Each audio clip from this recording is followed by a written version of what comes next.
Opo. Tumba siya bigla. Nabangga. Nadulas siya. Ayan po. Madulas yan. Opo. Madulas po yan yung ano na yan, buhangin na yan. Yun po nangyari. Di, madulas po yan, buhangin.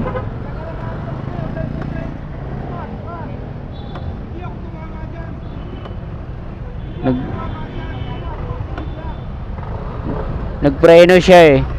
Oo. Nadulas yan, Paps. Yan, buhangin, no? Ayun. Oo. Tapos nagpreno siya. Nagulat siya dun sa ano, angkas. Oo, pag-usapan na lang yan.